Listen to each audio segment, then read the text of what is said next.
प्रखर जी, राधे राधे महाराज जी। महाराज जी प्रणाम। महाराज जी, जब हमें गुस्सा आता है, ईर्ष्या होती है या मन दुखी होता है तो सबसे पहले मन में नकारात्मक विचार क्यों? नहीं, हमें पहले बताओ गुस्सा क्यों आता है।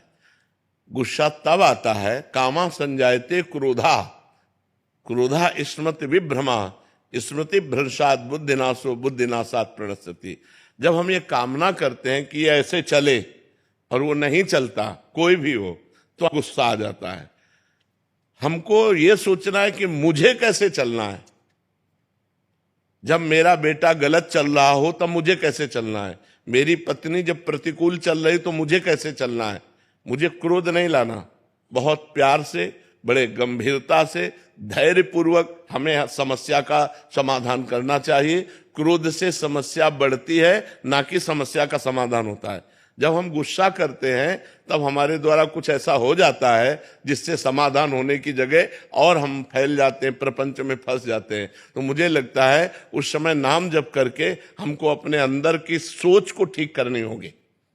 अगर हम अंदर की सोच को ठीक नहीं कर पाए तो जेल जितनी भरी है वो सब इसी में भरी है, काम में या क्रोध में या व्यभिचार में फंसा या हिंसा में फंसा, चोरी में फंसा, इसी में जेल भरी हुई। गुस्सा नहीं संभली, आगे कुछ गलत कर दिया, जेल भोगना पड़ेगा।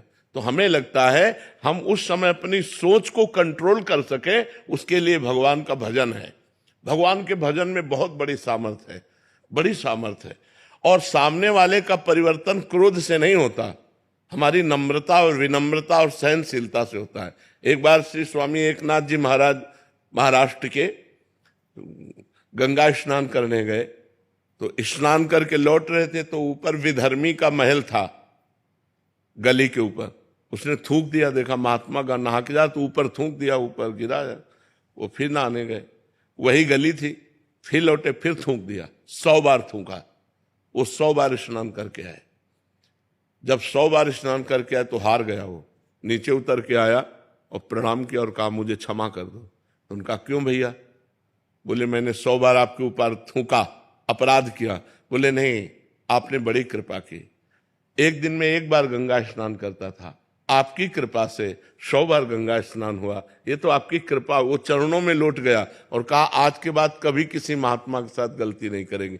विनम्रता और धैर्य ने उसको बदल दिया। अगर उसी समय गाली देते तो शायद और थूकता और गुस्सा करता या और विपरीत चला जाता, लेकिन वो कुछ नहीं बोले तो उसका सुधार हो गया। विनम्रता और धैर्य से यदि हम अपनी सोच को कंट्रोल में रखें तो हम किसी का भी सुधार कर सकते हैं। गुस्सा से सुधार नहीं होता, गुस्सा से और हानि हो जाती है, सुधार की गुंजाइश नहीं। जैसे छोटे छोटे बालकों को आप बार बार प्रताड़ित करते रहें तो उनके अंदर आपके प्रति जो अश्रद्धा पैदा होगी, जब वो जवान होंगे तब वो आपका अनादर करेंगे कि ये बहुत दुष्ट हमारे साथ ऐसा ऐसा करता रहा। तो हमें लगता है बच्चों को प्यार से समझाने की कोशिश करें, दुलार से समझाने की कोशिश करें। ज्यादा क्रोध का प्रयोग ठीक नहीं है। हर जगह क्रोध का प्रयोग करने से हानि ही हो जाती है। क्रोध से आज तक किसी को लाभ नहीं प्राप्त हुआ है। ये विचार करके हम अपनी सोच को भगवान से जोड़ करके, भगवान के नाम से जोड़ करके पवित्र आचरण करें। हाँ, जब सामने वाला क्रोध कर रहा हो तो हमें गंभीरता पूर्वक विचार करना चाहिए कि अब हम क्या उत्तर दें, हम कैसे चलें। अगर उस समय में कुछ समझ में नहीं आ रहा तो हम वहां से हट जाएं।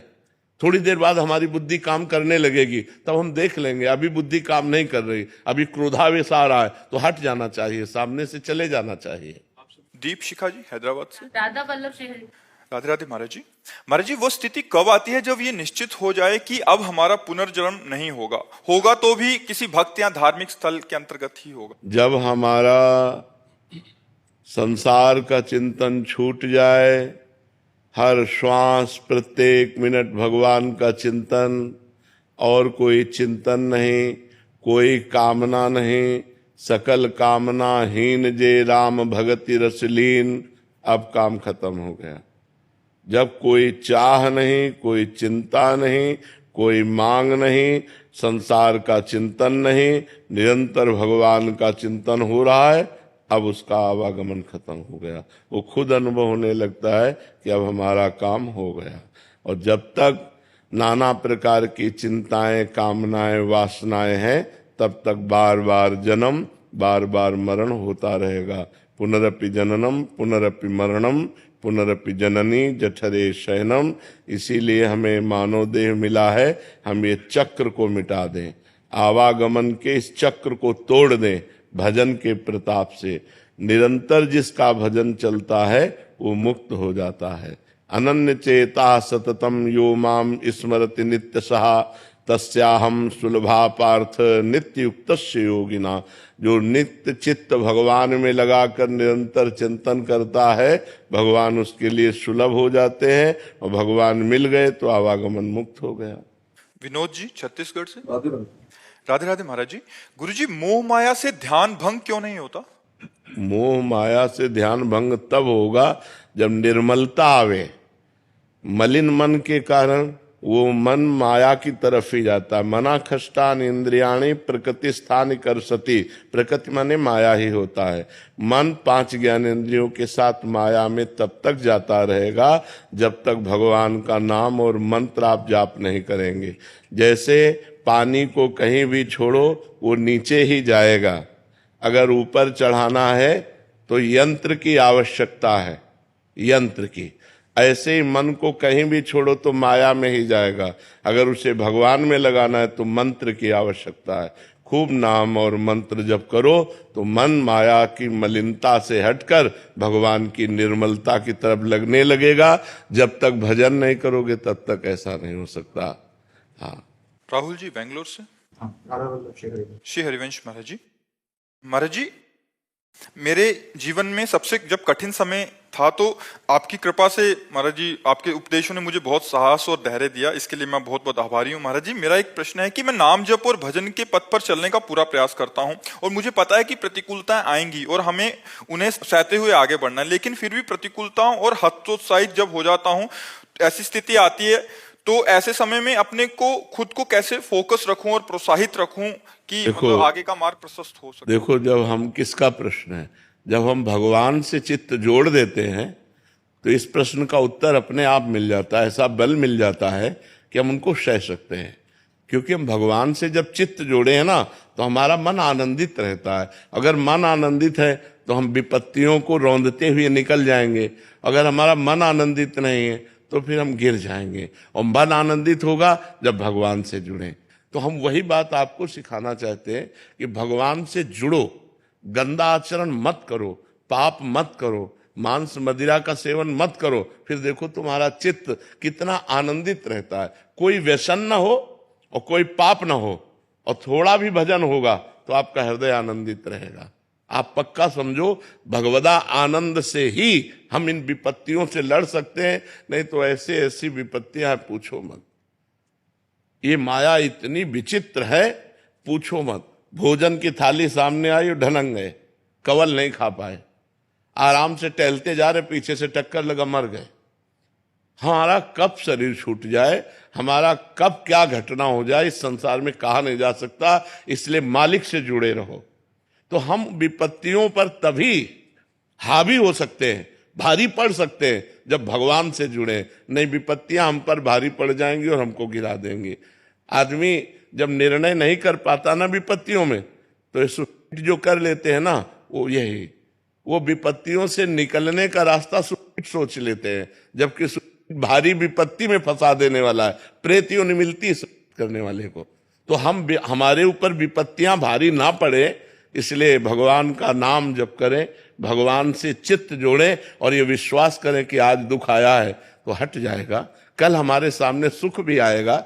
ऐसा नहीं है जैसे दिन आया है तो रात आएगी, हम तैयारी रखें।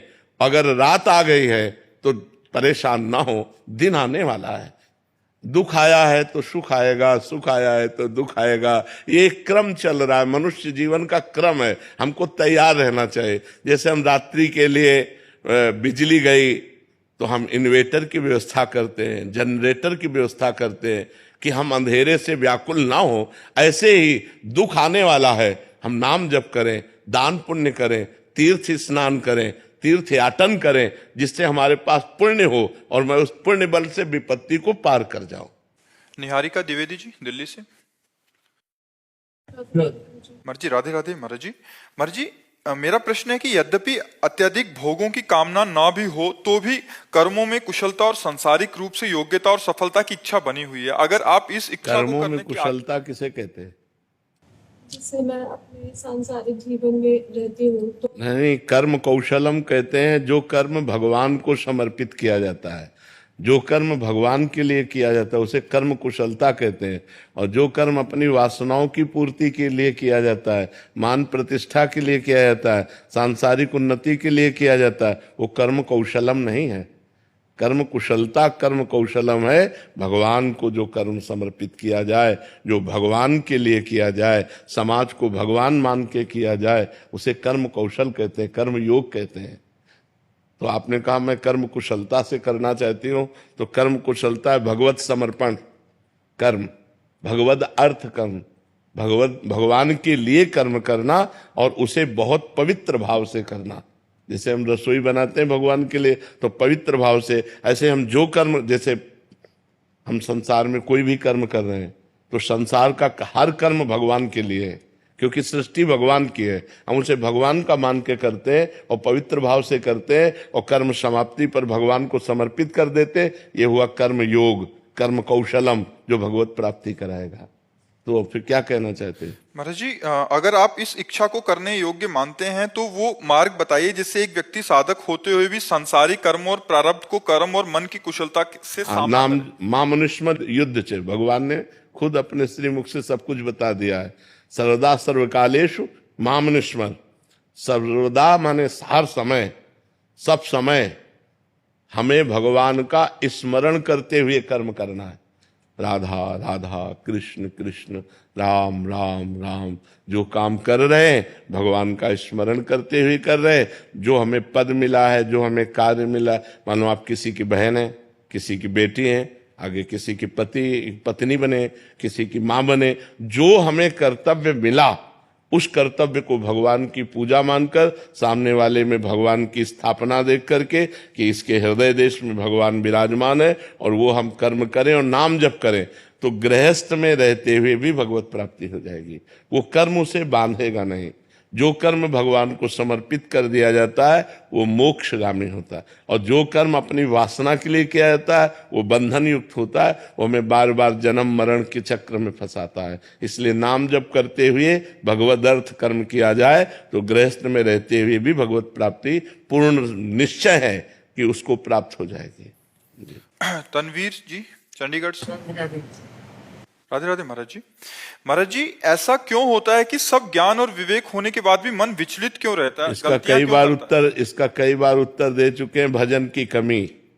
जब तक अध्यात्म बल नहीं होगा तब तक अपनी जानकारी का प्रयोग नहीं कर सकेंगे। जैसे हमें जानकारी है कि पाप कर्म नहीं करना चाहिए, लेकिन हम करेंगे। जब तक अध्यात्म बल नहीं होगा तब, अध्यात्म बल है नहीं करना है तो नहीं करना है, चाहे प्राण निकल जाए नहीं करना है, और करना है तो करना, चाहे प्राण ले लो तुम। हम ये धर्म का कार्य करेंगे, तुम रोक नहीं सकते। ये होता है अध्यात्म बल।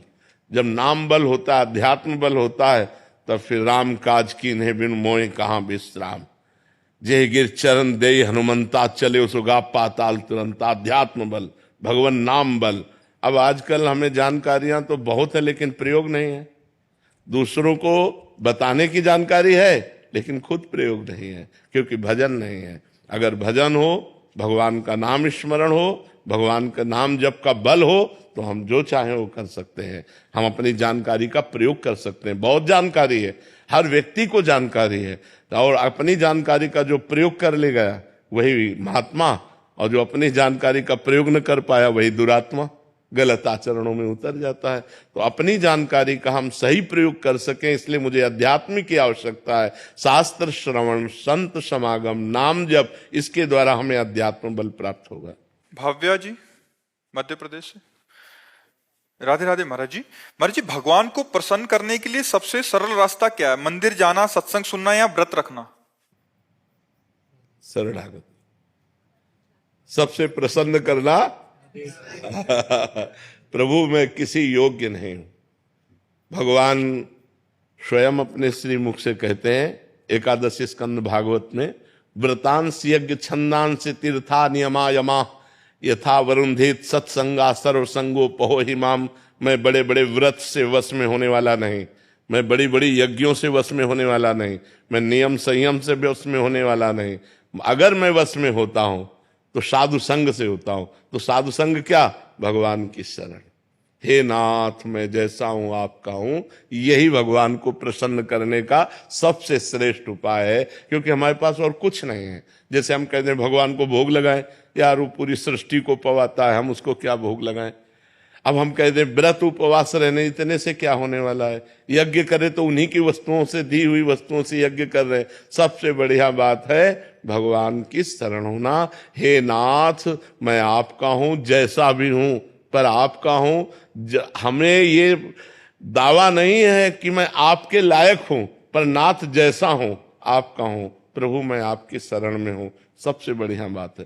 कोटि विप्र बदला गए जाहू, आए शरण तजो नहीं ताहू। भगवान का व्रत है, करोड़ों विप्रों को, ब्रह्म ऋषियों के मारने का पाप लगा हो, फिर भी भगवान की शरण में आ जाओ तो भगवान अपना लेते हैं। भगवान प्रसन्न होते हैं उनकी शरण में जाने से, भगवान की शरणागति।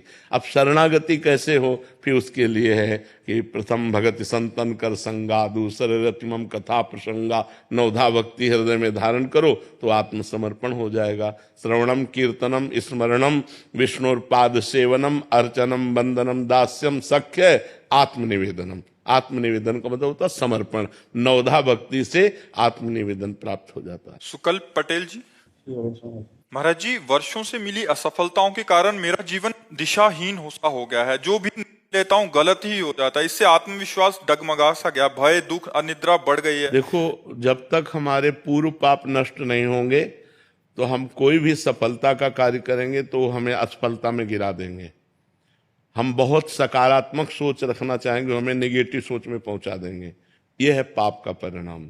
और पाप को नष्ट किए बिना हम सुखी नहीं हो सकते। इसलिए पाप नष्ट करने के लिए और भी उपाय हैं, जैसे तीर्थ याटन है, गंगा स्नान है, और भी है। लेकिन सही सटीक पाप की जड़ का नाश कर दे नाम है। नाम संकीर्तनम यस्य सर्व पाप प्रणाशनम। आधा घंटा नाम कीर्तन करो जोर जोर से, और चलते फिरते नाम जप करो, देखो सब पॉजिटिव हो जाएगा।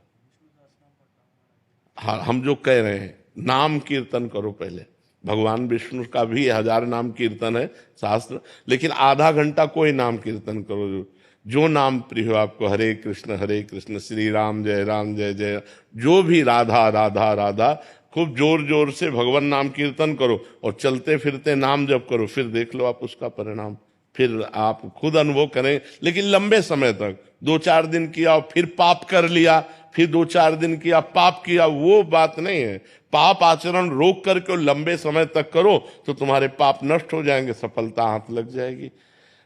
सबको सफलता क्यों नहीं प्राप्त होती, सबको सुख प्राप्त क्यों नहीं होता, लेकिन सब लोग सुख के लिए ही कार्य करते और दुख क्यों प्राप्त होता है? उसका कारण पाप है। हम पाप कर्म वर्तमान में भी करते हैं और जो भूत में पाप कर्म किए हैं वो परिणाम में आ रहे हैं, इसलिए हम असफल हो रहे हैं, दुखी हो रहे हैं, चिंतित हो रहे हैं। नाम जप करो, बहुत आनंद प्राप्त होगा, बहुत आनंद। हम कह रहे हैं लोक परलोक के सब सुख आपको प्राप्त हो जाएंगे। आप डट के नाम जप तो करो। जैसे लोग कहते हैं कि नाम जप करने से क्या खाना मिल जाएगा, तुम खाना की बात क्या करते हो? अगर भगवान का नाम जप करो तो लोक परलोक सब जगह सुख प्राप्त होता है। जहां पाप नष्ट हुए तो सुख ही सुख घेर लेता है। और अगर भाई पाप कर्म करोगे तो पुण्य के प्रताप से ये मिल जरूर सकता है, लेकिन तुम्हारा नाश हो जाएगा। अंत में तुम्हारा नाश हो जाएगा, अंत में तुम जीरो पे होगे, कुछ तुम्हारे पास नहीं होगा। अगर नाम जप कर रहे हो, आज दुखी हो, चिंता मत करो, कल सुखी हो जाओ। हमको भोजन तक नहीं मिले 8-8 दिन, जो आज हम आपको प्रमाण दे रहे हैं कि हम गाड़ी पे चल रहे हैं, तो कल हमको भोजन नहीं मिला। सर्दी में ओढ़ने के लिए कंबल नहीं था, बोरा ओढ़ते थे, टाट समझते हैं ना, जिसमें गेहूं का आटा भरा जाता है, वो बोरा ओढ़कर सर्दी पार करते थे। और आज हम तो आपको क्या बताएं, जब आप समझ लो यही है तो क्या व्यवस्था नहीं होगी? हर व्यवस्था है, राजा बाबू की तरह भगवान रख रहे हैं। तो कल जो था वो जो दुख में था उसमें हम धर्म को नहीं त्यागा, बड़ी कठिनाई से आगे बढ़ते रहे, तो आज वो बात आ गई जो लौकिक और पारलौकिक। ये तो सांसारिक सुख है, लेकिन भागवतिक सुख हम तुम्हें बता भी नहीं सकते कि कितना भगवान हमें आनंद देते हैं। इसलिए नाम जप करो, चिंता न करो, सफलता चरण चूमेगी यदि भगवान की शरण में हो और भगवान के आश्रित हो। विदुषी जी कनाडा से। राधे राधे महाराज जी।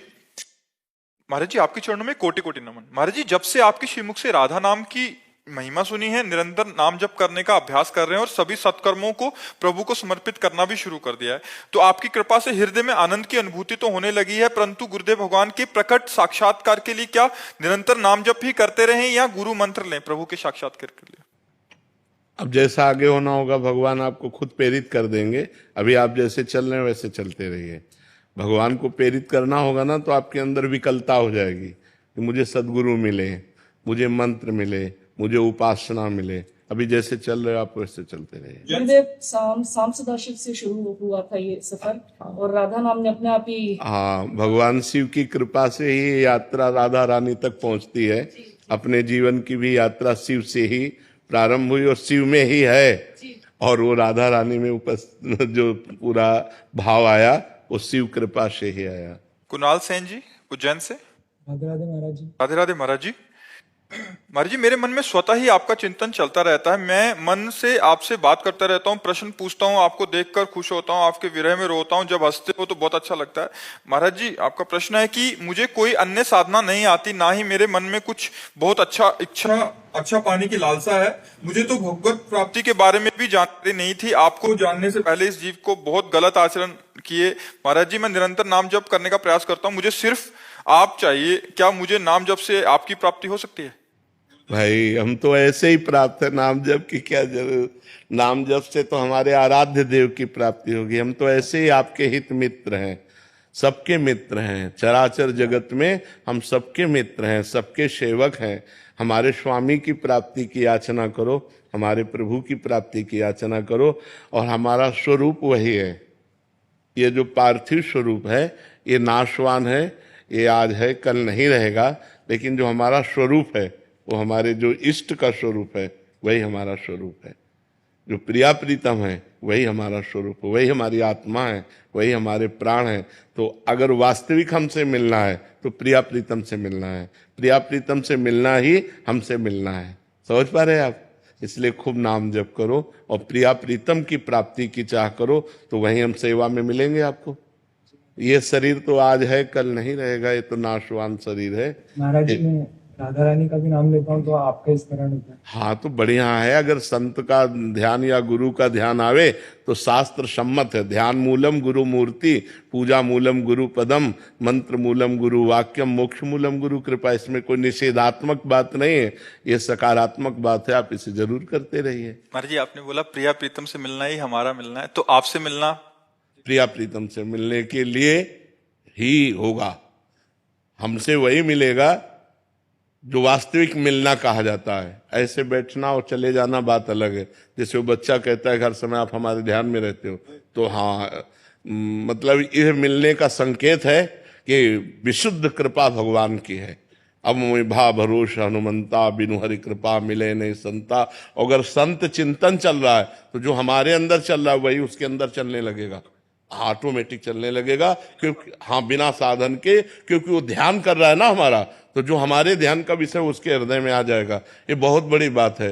किसी संत का निरंतर ध्यान रहना, उसका चिंतन रहना, मतलब उसके हृदय का पूरा सिस्टम अपने हृदय में जागृत कर लेना है। ये तो कोई कर ही नहीं पाता ना। संत के प्रति इतनी बढ़िया भाववृत्ति कहाँ बन पाती है कि हमारा समय किसी संत सदगुरुदेव के चिंतन में रहे कि हमारे इष्ट तो यही हैं, गुरुर ब्रह्मा गुरुर विष्णु गुरुदेव महेश्वरा, गुरु साक्षात परब्रह्म तस्मै श्री गुरुवे नमः। मैं अपने परब्रह्म का चिंतन करता हूँ, मुझे किसी और परब्रह्म की जरूरत नहीं। ये जो दिखाई दे रहे हैं यही हमें प्राप्त हो जाए, तो उसको जो उनके अंदर चल रहा है वो उसके अंदर चलने लगेगा। गुरुदेव निकुंज में भी आप हम इस तरह से नहीं मिल सकते। निकुंज का दूसरा स्वरूप है, हम पार्थिव परिचय वाले नहीं रहेंगे। महाराज जी फिर वहां पर आप हमको कैसे और हम आपको कैसे? जब हमारे स्वरूप को प्राप्त हो जाओगे तो हम आप दो नहीं रहेंगे, एक हो जाएंगे। वहां दो का प्रवेश नहीं। प्रेम गली अति सांकरी तामे दो न समाए, दो का प्रवेश नहीं है, एक का प्रवेश है। आप गुरु स्वरूप हो जाएंगे। जैसे भृंगी कीड़ा दूसरे कीड़े को लाकर अपने छेद में बंद करता है और फिर उसे अपना चिंतन कराता है, तो बिना शरीर त्यागे वो भृंगी बन जाता है। ऐसे ही संत आप सरिस चाहें सब कीन्हा, जो संत का आश्रय ले लिया मन वचन कर्म से, वो वही बन गया जो वो थे। और तो जब निकुंज में प्रवेश होगा तो हम तुम एक ही होंगे, दो नहीं होंगे। हमारा तुम्हारा स्वरूप एक होगा, हमारा तुम्हारा मन एक होगा, हमारा तुम्हारा चिंतन एक होगा। समझ पा रहे जी? वहां मैं और तू नहीं है, एक है। सवाल हल होगा एक आने पर, चाहे भक्ति से हल करो चाहे ज्ञान से हल करो। ज्ञान में एको ब्रह्म द्वितीयो नास्ति, और भक्ति में ब्रह्म नहीं, माया नहीं, नहीं जीव नहीं काल, अपनी ही सुदिना रहे एक रहो नंदलाल। एक पे ही सवाल हल होगा। पूरी सृष्टि को एक में ले आओ, सवाल हल हो गया। मोक्ष को प्राप्त हो गए या प्रेम को प्राप्त हो गए। निखिल कुमार जी हरियाणा से। राधे राधे महाराज जी। महाराज जी, मैं पिछले 1.5 वर्ष से यूट्यूब के माध्यम से आपसे जुड़ा हूँ, आपकी आज्ञा में रहकर नाम जप का प्रयास भी कर रहा हूँ। महाराज जी, यूट्यूब वीडियो में देखा कि जब साक्षात्कारकर्ता ने पूजनीय देवरा बाबा जी से प्रश्न किया कि आपकी अवस्था ईश्वर लीन है, इसका क्या कारण है, कैसे ये संभव हुआ, क्या क्रियाएं आपने कि ये संभव हुआ, तब देवरा बाबा ने उत्तर दिया, अष्टांग योग मानी ईश्वर में योगी और योगी में ईश्वर, बस यही ईश्वर लीन है, बस इतना ही। और क्रिया तो बताया गया है कि महाराज जी 10 मुद्राओं के बारे में बताया कि 10 मुद्राएं हैं। महाराज जी, इनका अर्थ पूछना चाह रहे थे, और आपके द्वारा बताए गए ब्रह्मचर्य के सभी नियमों का ईमानदारी से अनुसरण करना। नाम जप करो, सब योग का अपने आप पूर्ण हो जाएगा। नाम योग ऐसा है, ये कुंडलनी जागृत कर देगा, ये 60 चक्रों का भेदन कर देगा, ये सब कर देगा। नाम जप में लगो। अब ऐसे शरीर नहीं कि अष्टांग योग का पालन कर सके। 3 घंटे सिद्धासन में, 3 घंटे पद्मासन में बैठना, प्राणवायु को सूक्ष्म करना, अब वो सब नहीं रह गया। कलयुगी प्राणी हो। आसन में कभी बैठे हो? आसन जानते हो? किसका प्रश्न है? आसन जानते हो? पद्मासन सिद्धासन सुना, उसके बाद शुरू किया। तो कितने मिनट बैठते हैं? 20-30 मिनट, ज्यादा से ज्यादा एकदम फटने लग जाते हैं पैर। फिर 3 घंटे तब बिना हिले डुले 3 घंटे बैठे, तब आसनों की महिमा जागृत होती है। अभी तो यम नियम आसन प्राणायाम प्रत्याहार धारणा ध्यान समाधि, ये तो अष्टांग योग भैया। नाम जप करो, कलयुग केवल नाम धारा, सुमिर सुमिर नर उतरे पारा। बाबा सिद्ध पुरुष थे अष्टांग योग के, देवराह बाबा अष्टांग योग के सिद्ध पुरुष थे। हम देवराह बाबा न बनना चाहें, हम देवराह बाबा की बात मान लें। तुम एक बात बताएं देवराह बाबा की, देवराह बाबा के श्रीमुख से निकले हुए वाक्य, जैसे 2 लकड़ियों के घर्षण से अग्नि पैदा हो जाती है, ऐसे जबान और राम नाम इसका बार बार घर्षण हो तो दिव्य ज्ञान अग्नि पैदा हो जाएगी। देवराह बाबा के वचन थे कि राम राम राम राम राम राम, तो दिव्य ज्ञानाग्नि पैदा हो, ज्ञान पैदा हो गया और उसी से मोक्ष प्राप्त हो जाता है। नाम जप करो बच्चा, जितना अधिक से अधिक नाम जप करोगे उतने सदगति होगी। कलयुग केवल नाम आधारा, सुमिर सुमिर नर उतरे पारा। महाराज जी, सेवा मार्ग में संग दोष का डर रहता है और भजन मार्ग एकांतिक बहुत कठिन है, तो उसमें क्या? हाँ, सेवा को भगवान में समर्पित करते हुए कंचन कामिनी कीर्ति 3 से बच जाए तो फिर सेवा सिद्ध हो जाएगी, नहीं तो भ्रष्ट हो जाता है। जैसे व्यवहार में सेवाएं होती हैं, तो अब यहाँ भी सेवाएं हैं, तो जैसे ये लोग सेवा में हैं तो इनको इतना कस करके रखे हैं कि ये किसी माता बहन की तरफ गंदी दृष्टि से नहीं हेर सकती, और मतलब कभी व्यवहार में अकुशलता नहीं होगी। वो गुरु कृपा से इतना कस के रहे। अब अगर यही स्वतंत्र हो जाएं तो ये भ्रष्ट हो जाएंगे। तो हमें लगता है व्यवहार में यदि हम बच सकते हैं तो अपने ऊपर कुछ कड़े शासन मतलब रखना चाहिए कि जैसे किसी माता बहन से बात करनी है तो किसी को बीच में डाल के, कंचन कामिनी और कीर्ति, इन तीनों से हमको बचना है। कोई प्रणाम कर रहा है तो साधु वेश को प्रणाम कर रहा है, साधु वेश गुरु जी का है, आचार्य का, हमारा थोड़ी है, तो प्रणाम गुरु और आचार्य को गया। और जो रुपया आता है वो संत सेवा भगवान के लिए, मैं नौकर हूं, स्वामी नहीं हूं। जितना मतलब रखना, इसके बाद साधु अपनी स्वतंत्रता में रहे, नहीं तो भ्रष्ट हो जाएगा। क्योंकि आज चरित्रहीनता का बोलबाला है, चरित्रहीनता बढ़ती चली जा रही है। अगर चरित्रहीन हो गया तो फिर क्या रह गया? चरित्रहीनता नहीं होनी चाहिए किसी में भी। साधु में क्या, किसी में भी चरित्रहीनता नहीं होनी चाहिए। अगर चरित्रहीन हो तो पुरुष ही नहीं हो तो भ्रष्ट आदमी है। तो ये चीजें अपने व्यवहार में बहुत बचने की, क्योंकि व्यवहार में हमें सबसे मिलना होता है। अब जैसे सत्संग में है ऐसे, कोई किसी साधु की निंदा करने लगते तो हम फिर उसको डांटते हैं, सत्संग सुनो, सत्संग सुन के निकलो, दूर जाओ, अपने साधन में तुम लगो, साधु को भजन करने दो। वहां जाकर तुम्हें पैर पकड़ने की जरूरत क्या है? वहां जाके तुम्हें एकांत में मिलने की जरूरत क्या है? वहां जाकर उसे भ्रष्ट करने की जरूरत क्या है? तुम सत्संग सुनो और दूरी बनाओ, और तुम अपने घर में भजन करो, अपनी कुटिया में भजन करो। जब सत्संग सुनने गए तो केवल सत्संग सुनो, साधु से मतलब नहीं रखना, साधु की वाणी से मतलब रखो, उसकी आज्ञा का पालन करो, कल्याण हो जाएगा। तो अपने को बहुत बच के चलना है। कलयुग है, हर चीज माया परोसेगी, पर अपने को बहुत सावधानी पूर्वक चलना है, तो ही बच सकते, नहीं तो बहुत कठिन है। बहुत गुरुजनों के शासन में रहे, साधु मंडली में रहे, और अगर कहीं एकांतिक ऐसी सेवा हो तो अपने को बचा के रखे। ये हमारा दुर्भाग्य होगा कि अगर हम ऐसे कदम रख देते, बिल्कुल नहीं। और 1 मिनट में गेम बदल जाएगा, 1 मिनट में आप फंस जाएंगे, 1 मिनट में गेम बदल जाता है। इसलिए बहुत जीवन भर इस बात से बिल्कुल ऐसे जीवन भर सतर्क। जैसे मृत्यु को देखने पर आदमी भयभीत होता है ना, ऐसे साधु को साक्षात मृत्यु मूर्तिमान समझना चाहिए स्त्री संभोग के समय में। नहीं, बिल्कुल नहीं। साधु हर बात खूब मौज से खाओ पियो मस्त घूमो, बस कंचन की याचना मत करो, कामनी का संग मत होने दो, कीर्ति को स्वीकार मत करो, भगवत प्राप्त घूम रहे हो, जीवित भगवत प्राप्त हो, जीवन मुक्त हो। तो यही 3 बातें हैं, इन्हीं से बच जाना है। मनीष श्रीवास्तव जी, अमेरिका से। राधे राधे। राधे राधे महाराज जी। महाराज जी, आपके चरणों में कोटि कोटि प्रणाम। महाराज जी, मैं पिछले 22 वर्षों से अमेरिका में रह रहा हूं और मूल रूप से वाराणसी का हूं। मैंने भौतिक रूप में अपने जीवन काल में लगभग सब कुछ हासिल कर लिया, एक अच्छा कैरियर, पैसा, स्थिरता, समाज में सम्मान, फिर भी एक खालीपन सा है। महाराज जी, मैं स्पष्टता जानना चाहता हूं कि मेरे वर्तमान भागवतिक स्थिति को देखते हुए, जैसे कि मैं अभी हूं, क्या मुझे भी भगवत प्राप्ति हो सकती है? क्योंकि मैंने मन ही मन ये निष्कर्ष निकाल लिया है कि इस जीवन में मेरे लिए भगवत प्राप्ति संभव नहीं है। मेरा स्वभाव ऐसा है कि चीजों को अच्छी तरह से समझता हूँ, निर्णय पहले तो ये धारणा हटाओ, नहीं कभी नहीं होगी भगवत प्राप्ति। पहले धारणा हटाओ कि मुझे भगवत प्राप्ति नहीं हो सकती, ऐसा कभी नहीं सोचते। हमें ये सोचना मैं भगवत प्राप्ति के योग्य नहीं हूं, लेकिन भगवान की कृपा से मुझे भी भगवत प्राप्ति हो सके। अगर मैं पतित हूं तो भगवान का नाम पतित पावन है, मैं दीन हूं तो भगवान दीनानाथ है, मैं कितना भी नीच हूं तो सर्वश्रेष्ठ है, मैं अनाथ हूं तो नाथों के स्वामी है। हमारा भगवान का संबंध है। मैं भगवान के योग्य नहीं हूं, लेकिन भगवान को प्राप्त कर सकता हूं, क्योंकि भगवान का अंश हूं।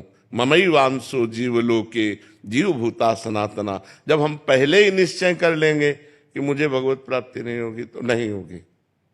हम निश्चय करते हैं कि मुझे भगवत प्राप्ति होगी होगी होगी, क्योंकि मैं भगवान का बच्चा हूं, मैं भगवान का अंश हूं। हाँ, मैं भगवत प्राप्ति योग्य नहीं हूं, भगवान की कृपा से होगी। मैं प्रयास करूंगा, नाम जप करूंगा, अच्छे आचरण करूंगा, दूसरों को सुख पहुंचाऊंगा, और भगवान से रो रो के प्रार्थना करूंगा कि मेरे पापों को नाश करके मुझे भगवत प्राप्ति कराइए। तो क्यों नहीं हो जाएगी?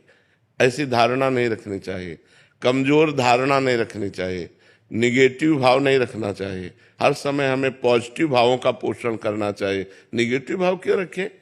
जब वो घोर वैश्यागामी पापी को भी मिल सकते हैं, तो मुझे क्यों नहीं मिल सकते? पर हम मिलना चाहें, हम भगवान की प्राप्ति करना चाहें। ऐसे ये कह रहे हैं कि मैं किसी भी चीज को लॉजिक से समझता हूँ, पिछले इतिहास से समझता हूँ, तो मतलब मेरे को थोड़ा सा क्या लॉजिक तुम्हें चाहिए? इससे बड़ा लॉजिक चाहिए? तुम भगवान के बच्चे हो कि नहीं हो, भगवान के अंश हो कि नहीं? तो बाप से मिलने के लिए कौन सी हमको क्रेडिट की जरूरत है, कौन से हमें सद्गुणों की जरूरत है? हमारे बाप है, भगवान हमारे बाप है ना, सबके बाप। भगवान सबके पिता हैं, क्योंकि हम सब उनके बच्चे हैं। तो हम क्यों नहीं भगवान से मिल सकते? हम नीच हैं तो उन्हीं की माया में तो नीच बने हैं। अगर हम गिरे हुए व्यक्ति हैं, बहुत दूषित हैं, तो उन्हीं की माया से, अपने बाप की माया से तो गिरे हुए हैं। हम क्यों नहीं मिल सकते? हमारा दावा है। हमारे प्रभु, जैसे प्रभु गीता में कहते हैं ममैवांशो, तू मेरा अंश है, ऐसे हम ठसक से कहते हैं कि भगवान मेरे हैं। क्यों नहीं मिलेंगे? लॉजिक हमारा बनता है कि नहीं बनता? क्यों? ये लॉजिक से अलग है। महाराज मुझे लगता है कि इस जन्म में नहीं हो पाएगा, हमको 1000 जन्म लेना पड़ेगा, तो क्या फायदा? तो 1000 जन्म ही लेना पड़ेगा तुम्हें हम पक्का कह रहे हैं 1000 जन्म लेना पड़ेगा। हम इसी जन्म में प्राप्त करेंगे। भगवान के लिए ऐसा क्यों नहीं सोचता? मनुष्य जन्म 1000 जन्म ही मुझे मिलेंगे, बार बार गारंटी है?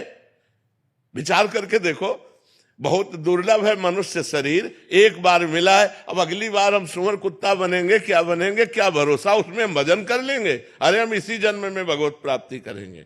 जैसे तुमने प्रयास किया विदेश में रहकर सफलताएं प्राप्त की, ऐसे ही ये सफलता के लिए सोचो, मैं हर समय राम राम जपूंगा, कृष्ण कृष्ण जपूंगा, राधा राधा जपूंगा, और मेरी श्वास छूट गई तो मुझे भगवत प्राप्ति हो जाएगी। निराश क्यों होते हो? निराश नहीं होना, उदास नहीं होना, हताश नहीं होना। भगवान हमारे कोई गैर थोड़ी है, भगवान हमारे, हमको क्यों नहीं मिलेंगे? 1000 जन्म तक के सोच लोगे तो देखो, हमको एक सिद्ध संत ने बताया था, हम उस समय 16-17 वर्ष की अवस्था के थे, हम बचपन से घर से निकले 13 वर्ष की अवस्था से।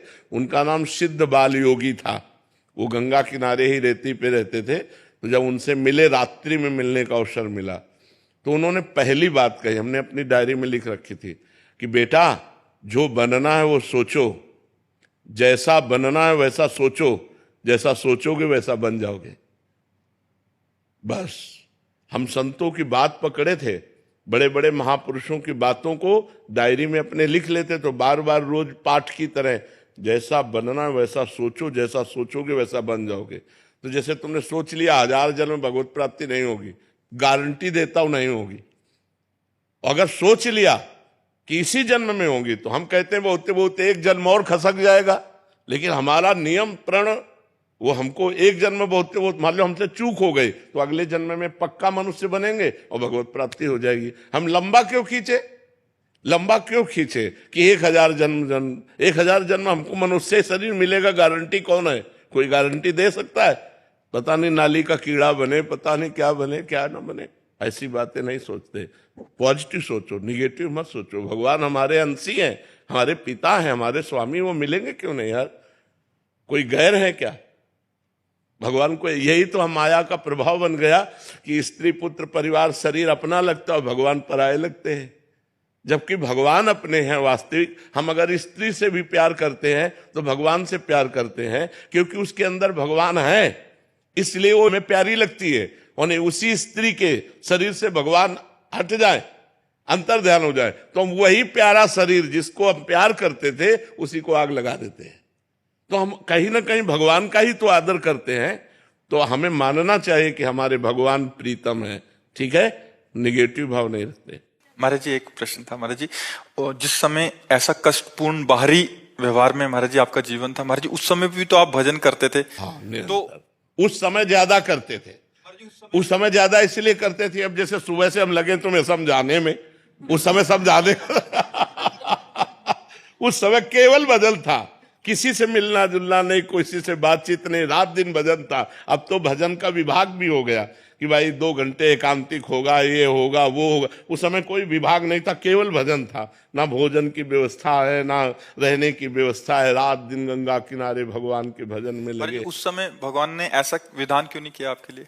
हाँ, भगवान ने उस समय विधान इसलिए नहीं किया कि जब मटकी पक्की हो जाए और फिर पानी डालो तो पानी ठंडा करके पिला देगी, और अगर कच्ची मटकी में पानी डाल दिया तो फैल जाएगी। उस समय कच्ची मटकी थे, अगर ये सुविधा दे देते तो फैल जाते। अब भगवान की कृपा से इस सुविधा का कोई फर्क नहीं है। जो हमारा लक्ष्य है वो हमारे साथ है। ये माया का जो प्रवाह है वो हमारे चित्त को आकर्षित नहीं कर सकता, क्योंकि इष्ट गुरु कृपा से मटकी पक्की हो गई है। तो भगवान ने ऐसी कृपा की कि बिल्कुल संभाल करके ऐसे लाए, और जब ये दिया तब भोगने लायक नहीं रखा। देखो कितने चतुर खिलाड़ी हैं। जब हम खाने लायक थे, जब हम भोगने लायक थे, तब भोग नहीं दिया, और जब भोग दिया तो भोगने लायक नहीं रखा।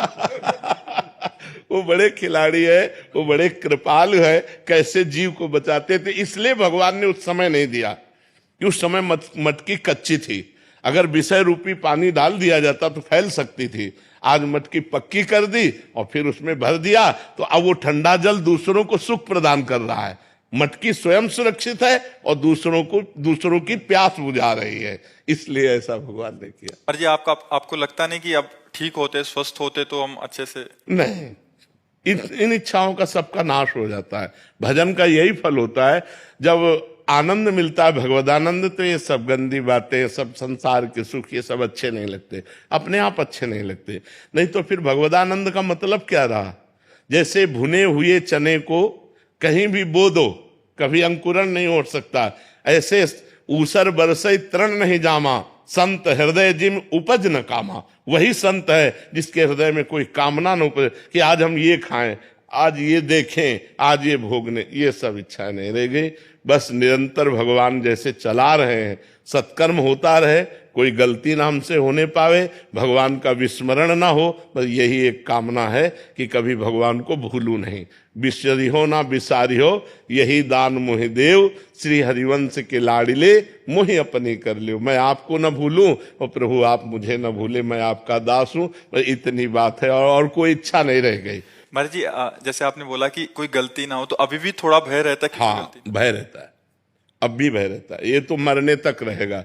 एक वैश्या थी, तो एक संत भिक्षा मांग के निकलते थे, तो उसने मनोरंजन में कहा कि बाबा तुम्हारी दाढ़ी पवित्र कि मेरे बकरे की दाढ़ी पवित्र?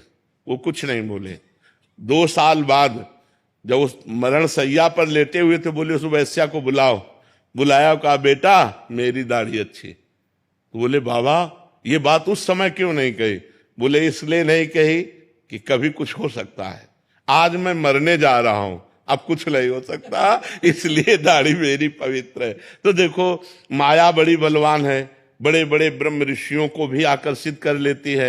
हम तो बहुत छोटे जीव हैं, इसलिए हम भगवान के सहारे हैं। भय यही रहता है कि भगवान को भूल ना जाऊं, कहीं कोई गलती ना हो जाए, ऐसा मेरे जीवन भर भय बना रहेगा। जब तक शरीर रहेगा तब तक ये भय बना रहेगा कि मेरे से कोई गलती ना हो जाए, और भगवान निरंतर भजन चलता रहे, कहीं भगवान को भूलकर माया में न फंस जाऊं। ये डर बना रहता है, ये डर है कि कहीं भगवान को भूल न जाऊं, कहीं माया में ऐसा कोई आकर्षण ना हो जाए जो भगवान का चिंतन छोड़कर माया का चिंतन होने लगे। क्योंकि शिव विरंचिका मोहई, माया कैसी है?